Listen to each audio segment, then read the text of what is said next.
पिताजी, यह शरीर किसी का सगा नहीं है, यह शरीर भी अपना नहीं है। खून का गारा बनाया ईंट जिसमें हड्डियां और चंद सांसों पर खड़ा है यह ख्याले आशियां। वक्त की पुरजोर आंधी जब इससे टकराएगी तो यह इमारत एक दिन मिट्टी में मिल जाएगी।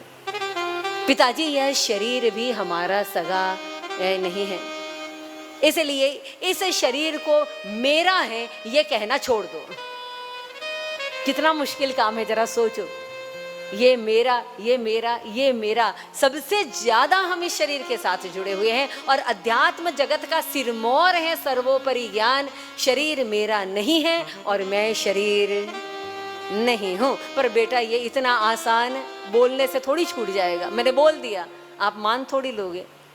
तो फिर क्या करना चाहिए? उससे थोड़ी आसान बात है पिताजी। वो क्या करना है? जाया सुता दिशु सदा ममतान विमुंचे। ये मेरी पत्नी है, ये मेरा बेटा है, ये मेरी दुकान है, ये मेरा मकान है, ये सब जो संबंध जोड़े हैं इस संसार से, इनमें ममता को खत्म कर दो। ये मेरा मेरा मेरा कहना छोड़ दो। कौन किसी का सगा है बताइए? यदि पेड़ पर पत्ते ना रहें तो पक्षी भी घोंसला छोड़कर चले जाते हैं। यदि जलाशय में जल ना रहे तो कोई प्राणी उसमें टिकता नहीं है।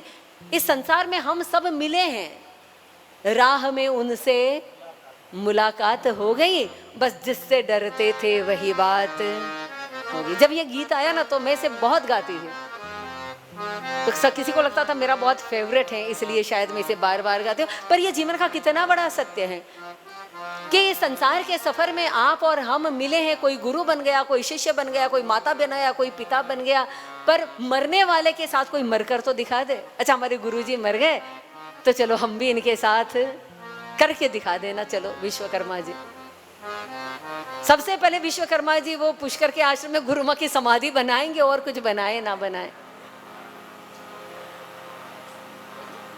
तो हम सब तो मिले हैं इस सफर में, ट्रेन में मिलते हैं। कई लोग हमें बड़े अच्छे लगने लगते हैं, वी कैन शेयर, हम अपने एक्सपीरियंस शेयर करते हैं। और कोई तो रोटी भी शेयर कर लेता, खाना भी शेयर कर लेता है भाई। पर जब वो उतरता है तो क्या उसके साथ उतर जाते हैं उसके स्टेशन पर ही? नहीं उतरते हैं। वैसे ही संसार में यह शरीर मेरा नहीं, मैं शरीर का नहीं। शरीर से जुड़े हुए जो संबंध है फिर वो मेरे कैसे हो गए? चलो शरीर से नहीं छूटता तो संबंधों से तो छोड़ो। तो बेटा ये तो इतना आसान नहीं, आसक्ति इतनी है, मैंने कहा ना इतने बंधे हुए हैं, छूटता नहीं है। तो फिर क्या करें? तो फिर पिताजी एक काम करो, पश्यानिशम जगदिदम क्षणभंग निष्ठम। पिताजी इस बात को तो जान लो कि यह संसार क्षणभंगुर है। पानी का बुलबुला उठता है और समाप्त हो जाता है, वो क्षणभंगुर है। वैसे ये संसार क्षणभंगुर है। जब संसार क्षणभंगुर है तो संसार की हर वस्तु पेरिशेबल है ना, ये परमानेंट नहीं है।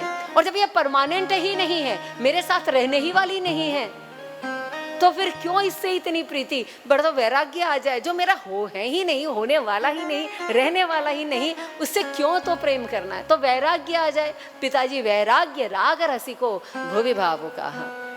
फिर तो आप वैराग्य धारण कर लीजिए। बोले बेटा ये भी आसान नहीं। क्या कर रहे हैं देखिए, गोकर्ण जी महाराज सबसे महंगी चीज सबसे पहले बता दी।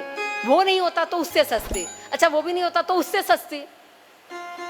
सबसे पहले महंगी चीज इसलिए बताई क्योंकि आज नहीं तो कल सबको वहां पर पहुंचना है।